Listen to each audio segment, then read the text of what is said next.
Hello, and welcome to this coronavirus update number 3. I'm calling this one A Sense of Control. I am Karen Locke Culp. I'm the host of the We Turned Out Okay podcast, and I am also the creator of WeTurnedOutOK.com. Lots of resources for you if you're the parent of a young child from a child development expert, which is me. I am bringing you this one, as you might be able to tell, from my home. If you're watching, you'll be able to see that it's from home instead of from where I was traveling. My son and I were able to make it home from the high country of Colorado. We are now self-quarantined because they're telling everyone who just felt it just added a layer of surreality to this very, very surreal time, which you are also living through. So I'm sure you have your own stories of just the weirdness of what we're living through right now. I don't mean to laugh about that in a sort of laugh, you're going to cry, I am recording this for the podcast as well. So if you're looking at if you're watching the video, you'll see that I do have a microphone here. I've decided what I'm going to try and do is take these videos and also convert them to audio so that the wonderful Benjamin Culp, 22-time winner of the Husband of the Year Award, and the voice that you hear at the top of this show can work his audio magic, and we can get this to you in video, but also in audio form. And today I want to talk about, I called it a sense of control, because as we're going through this time, I feel very sure that you, like me, are probably experiencing a lack of a sense of control. And that can be we can really struggle with that as we are trying to be at home with kids, as we're trying to juggle work schedules, as we are trying to just have some compassion for ourselves. We are the last people that we think of. I mean, I know this for myself, right? Like I ran myself ragged after we got home. So what we basically did, because Ben is now also in quarantine, and we wanted to make sure that we laundry going, disinfecting every single thing that we had brought with us on our trip, and trying to make it so that even though Ben has to self-quarantine with us, he still isn't, he's at least as exposed as possible. And we are, I'm not seeing how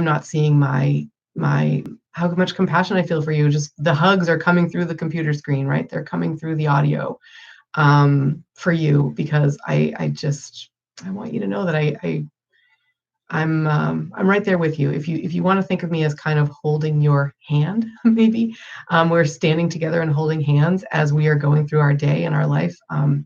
That's kind of how I'm thinking of it, and I hope you do too. I guess I should say, just before I get into the ways that you can feel a sense of control. I'm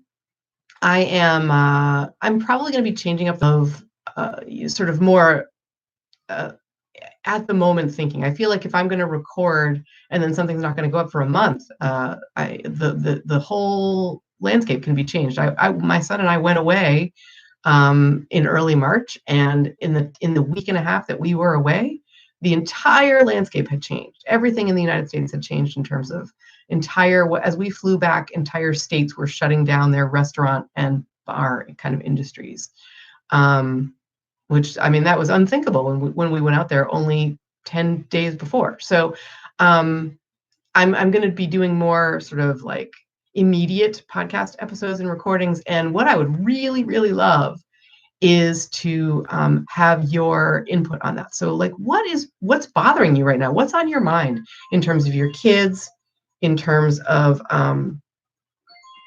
sorry, hold on, I'm just gonna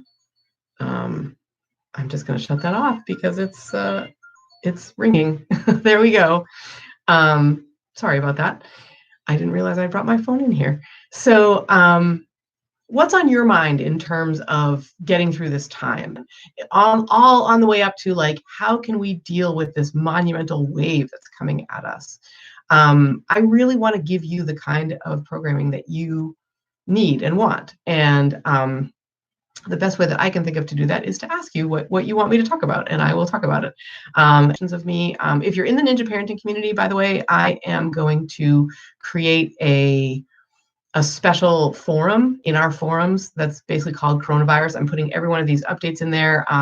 If you have questions that pertain to, you know, the general, basically, if you have any questions on anything about coronavirus, how you know you're living in your family, I'm even thinking about starting like a recipes forum. You know what I mean? So you Ninja parents, come on into the Ninja parenting community. There is a whole forum there for you about this. And also, you know, I would say probably a few weeks ago now, before we left for Colorado, Ben sent me an article called Help Enhance Kids' Sense of Control Amid Coronavirus Concerns.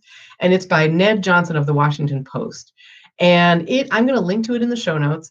It's an outstanding article that I think has so many practical suggestions for you. I chose 3 of them to focus on today, but I think there's 9 there's 9 of them. So the ones I'm focusing on, first of all, how you can help give kids a sense of control is by the following. The one that really resonated with me, first of all, was give kids something to do.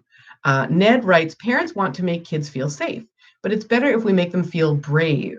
Protecting them makes us feel better by increasing our sense of control, but works against their feeling a sense of control. So in other words, if we shelter them from everything, we're not doing them a service, the service of helping them feel brave and that they can conquer things as well. So giving kids something to do could be, oh my gosh. So I'm remembering when we needed to give our dogs up, because I have a tendon disorder that made it so that we had adopted dogs, and about 6 weeks later, I think we had to give them up to a family that was ready to adopt them. Which, as you can, it was worse because we had planned to adopt these dogs for life, and because of my tendon condition, we couldn't keep them. And my therapist at the time suggested that basically we give our boys a job, and the job that we gave them, and they took it so seriously, was vetting the new people, and so asking them questions to find out, you know, like, how would they take care of our dogs? Would they treat our dogs as specially as we wish we could treat them? And then once they had vetted them, to sort of help this new family understand what they need. So in other words, we were able to, like, the kids told them about the food situation. So one of the dogs would bark at her bowl rather than eating when we first got her, and things. Their job was to, first of all, approve of the people who were going to be adopting the dogs, and second of all, to help them take care of them in the best ways that we had found. So what can your child do right now? Can they help you with cooking? Can they, oh boy, can they play charades with you? Can they do, like, these things that we don't necessarily always think of as important are really important? Can one of the kids be reading to you as you are chopping vegetables, or can you be reading to them as they are chopping vegetables? Like, assigning them something to do that really counts in this environment that we find ourselves, where we're all spending so much more time at home, maybe even depending on when you're watching or listening to this, there's a possibility of a lockdown, right? So so understanding that while we are here in our home, we're trying to make it as amenable as possible, as enjoyable as possible, as pleasant as possible, a safe, habitable, fun place while we're here. So then the second thing that Ned writes about is the second thing that I want to highlight. He talks about recognizing the things that you can and cannot control. Now, that's not how he puts it. What he says is, where is it? Make an effort to recognize things you cannot control, Ned writes. Hypervigilance, he continues, is exhausting. So don't see every person as a sick person. And I took that as, I wanted to expand on that a little bit. recognizing the things that you can and can't control, to me, comes down to not being able to, I guess I won't say not, it comes down to being able to let go of the things that we cannot control. So as Ned points out, the journalist who wrote this Washington Post article, we can't, if we assume that everybody is a sick person, we're going to live in a world that is much more panicked than it actually is. And so recognizing what we can and cannot control, doing everything we can with the things that we can control. So since we've been home, we are trying to not infect Ben, even if we do have coronavirus, which again is highly unlikely. But as we're in self-quarantine, we are washing our hands a lot more often than we ever did. And to that end, I want to make sure that I highlight, and I'll link to it in the show notes, a website that my brother Dave passed along to me called washyourlyrics.com, where you can type in any song and any artist and get back a poster of how to wash your hands to that song. So if you are fed up of Happy Birthday or the alphabet song, you could put in the one that I've put in a couple so far. So the first one I did was the Safety Dance by Men Without Hats, which is just a song that makes me super happy. It makes me think of my brother's wedding, actually. It makes me think of dancing at my brother's wedding. And I haven't yet, but I really want to put in Paradise by the Dashboard Light by Meatloaf, because that's just like, I don't know, I just think that would be super fun and silly. And so so I really want to do that. Now I am going to look at this one. Okay, good. I that's another sound from my phone. So I'm trying to coordinate stuff with my family and everything like that. So forgive me for just making sure that everything is all right there, which it is. Washyourlyrics.com. Go there, put in as many songs as you can think of. I love this website so much. I'm so thankful for it. It's helping us, stay in control of something. We can choose the song by which we wash our hands.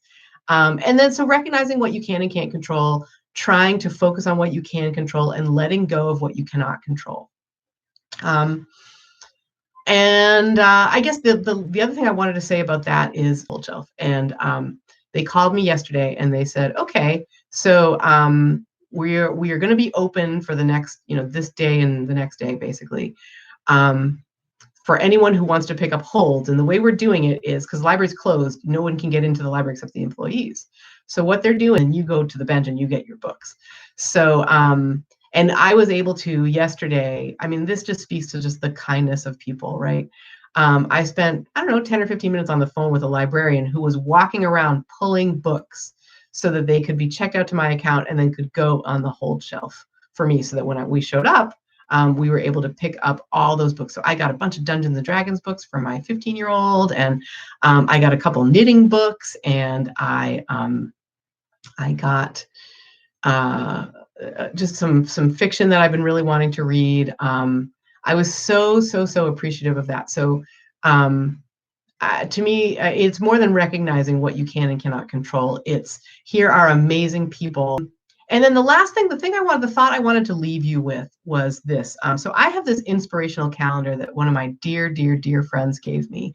One of the women actually who is part of episode 0 of the podcast. So if you're looking for something kind of longish to listen to about life's unplanned adventures, I'm going to link to episodes. It's actually WeTurnedOutOK.com/000, and it's an interview with my 4 best buddies and how they have encountered unplanned adventures and what they did about them. And it's also about me, it's about my unplanned adventure as well. So I'll link to that. But my dear friend gave me this inspirational calendar. And yesterday's, it's one of those where you flip every day, right? So I'll hold it up. I really felt like this was an important note to end on, because right now we are, everything is out of routine. Any routine that you had is likely utterly disrupted. There's no daycare, there's no school, there's maybe no work, there's no going to work, there's or very little of it, unless you are an essential employee. Everything is unmoored, and all we have is our own compass. And I feel like this statement is even more important than ever right now, because when we are feeling unmoored, what we have to look to is our own sense of what is right, and what is our top priority, what is the most important thing to do. right now. And so living our lives by a compass helps us understand a person with none. Or, I mean, you can say that about anything, right? Cold medicine or grapefruit or a flower. I mean, I know that we all have, everybody watching has a wonderful moral compass. And I know that we are all working towards the same thing, right? We're all working toward peace and happiness within our homes, within our families. We are working to support each other. And stay well in as many senses of the word as we possibly can, and to help our families and loved ones and children also stay well. So think about that. Like, what's at the top of your moral compass? Like, what's the most important direction for you to go in right now? If you are like me, I suspect it's leaning a little bit more towards, all right, we're going to be home. And oh dear, I feel a sneeze coming on. I apologize if I do end up sneezing right now. I'm going to wrap it up really quick, I think, in that case. So if you are having any trouble with anything practical or thoughtful about raising kids in these troubling times, let me know. Karen@WeTurnOutOK.com. I really want to be there for you. I am here for you. And if you're in the Ninja Parenting community, and all right, so if you are watching live, I'm going to wrap it up and say thank you very much for watching. I'm Karen Locke-Culp of WeTurnedOutOK.com and the We Turned Out OK podcast. And if you're listening to the podcast, we're going to go on with the show right now. So thanks again so much for watching and listening. I'm here for you. I am with you. I love you. I think of us as holding hands together, and we are stepping into this, and we're gonna be okay together. All right. Okay. Cheers. Here we go. Bye. Oh, I got to stop this first. Okay, bye.